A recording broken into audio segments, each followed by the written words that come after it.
a land near the top of the world.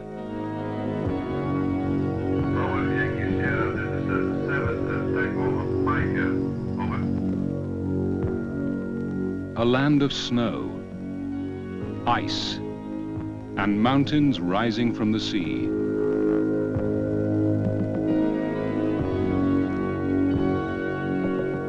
This is Arctic Norway, the northernmost hinge on the North Atlantic security gate. It's a part of the northern flank. Here, men have lived in freedom for generations. Those who live here are determined to safeguard their independence.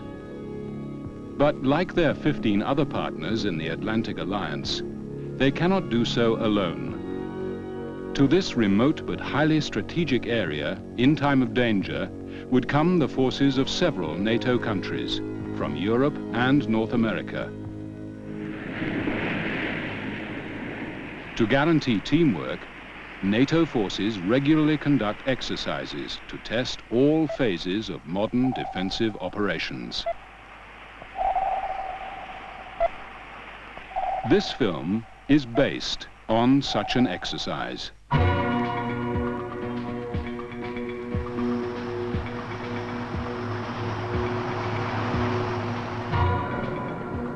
The alert has been given. Equipment and supplies are flown in. Aircraft touch down at 10-minute intervals. Part 1 in pulling together units from the 8 participating nations.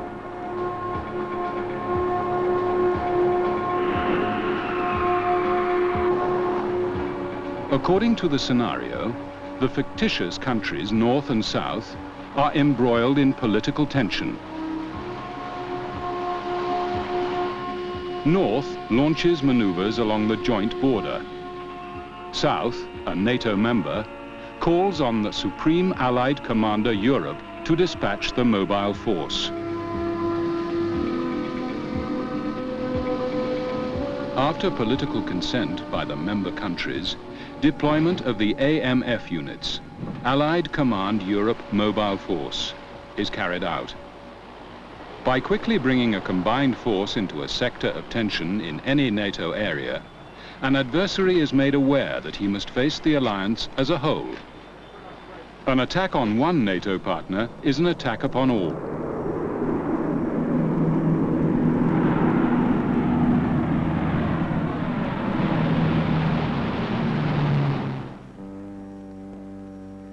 The build-up of reinforcements continues through the night, with supplies and equipment delivered by freighter. One of the German contributions to Avalanch Express, a field hospital. The AMF is often described as NATO's fire brigade.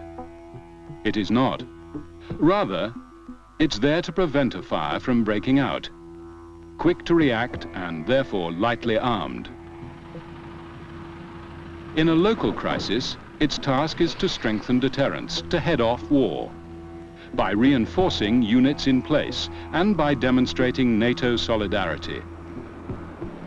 Dispatching the AMF gives political leaders time to seek a peaceful solution and to avoid confrontation.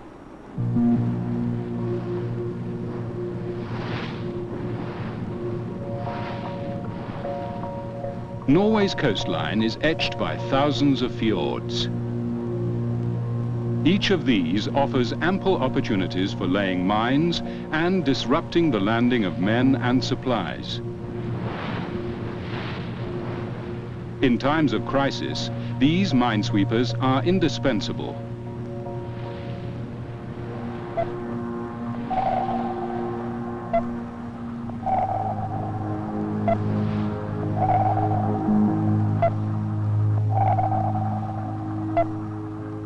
Dutch and other units from Stana Forchan, Standing Naval Force Channel, participate in this mechanical back and forth search. It can take almost a week to clear this fjord, where a landing is scheduled as part of the exercise.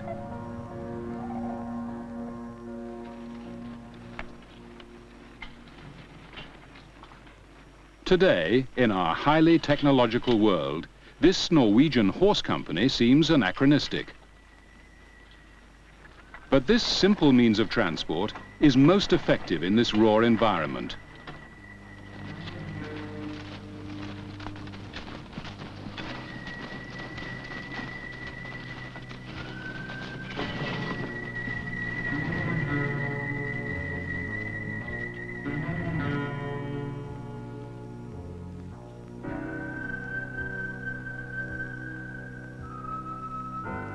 There are unusual aspects to housekeeping in the Arctic.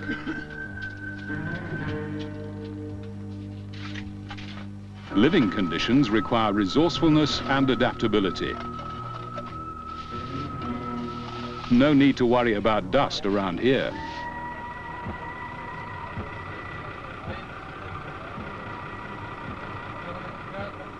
Italian Alpini are part of the mobile force. Their training continues in the Norwegian mountains. Prima contiene 20 colpi, dritto d'alzo e parte anteriore della bomba, parte superiore della bomba.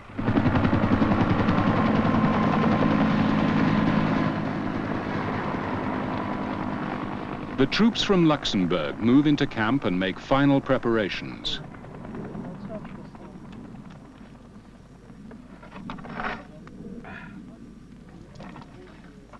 Regardless of the situation, each member country has a role to play, and by its presence demonstrates alliance solidarity.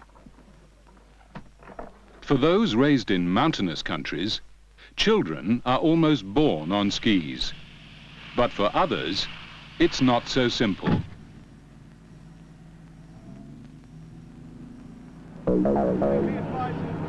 American Marines. Their job is to join other NATO forces to protect airfields and ports in Norway against possible enemy advances into the North Atlantic sea lanes, the vital highways for reinforcements from North America. Alone! No, these are not trolls from the Norwegian sagas, just soldiers leaving their snow shelter to join the action. A South Patrol reports an enemy unit nearby. Norwegian units take up their positions. Frontier patrols are also reinforced. The infantry behind them is put on alert and given new orders.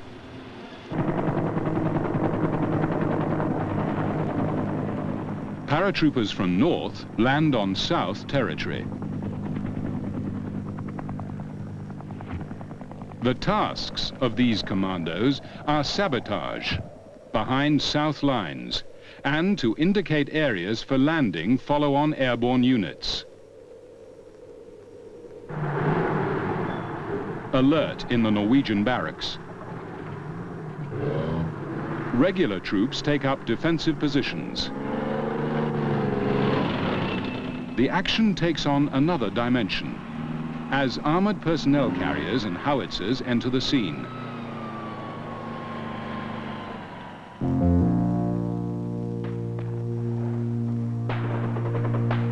While on reconnaissance, the AMF patrol is ambushed by one of the commando units.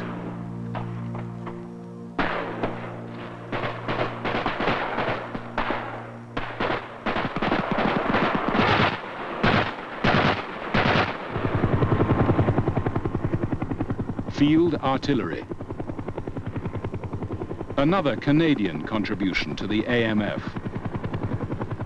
Rapid deployment by helicopter reinforces strategic defense positions. To maneuver in such weather conditions requires considerable skill and lots of practice.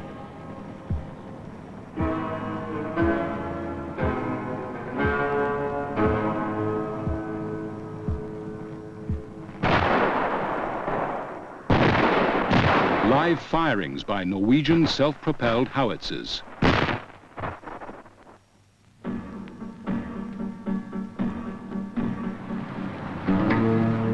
D-Day, dawn. The enemy invasion begins.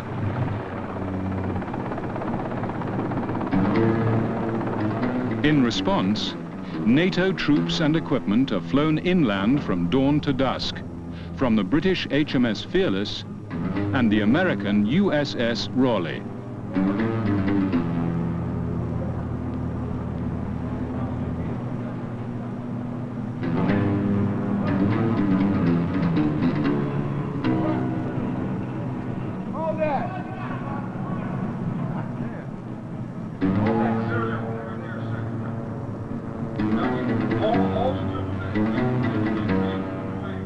During such NATO exercises, Soviet maritime presence is often felt, and repeated submarine alerts have been given in the Norwegian fjords.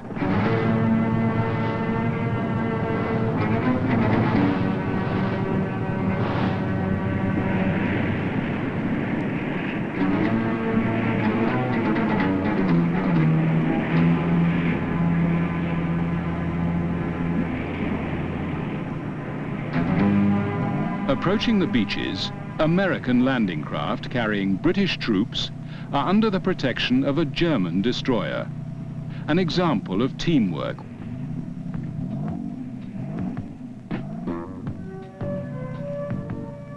Here in the vicinity of the North Pole, it's not only the defense of Norway which is at stake, but that of Europe as a whole.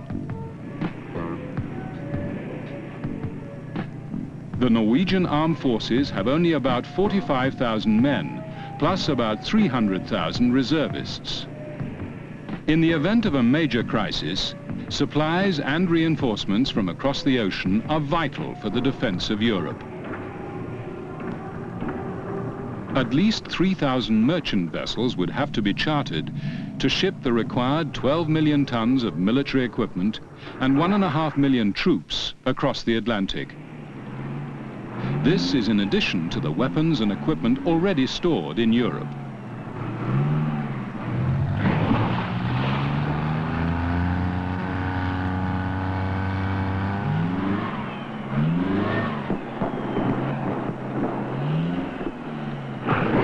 Even within Norway, transporting reinforcements takes time. The distance between Oslo and the northern tip of Norway is the same as between Oslo and Naples.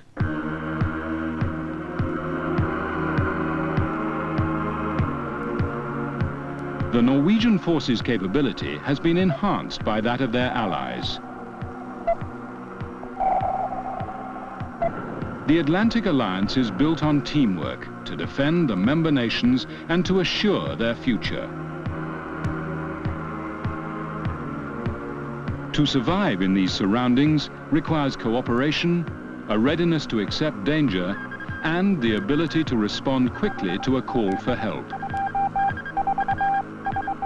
Units scattered over vast expanses in this climate depend on reliable communications.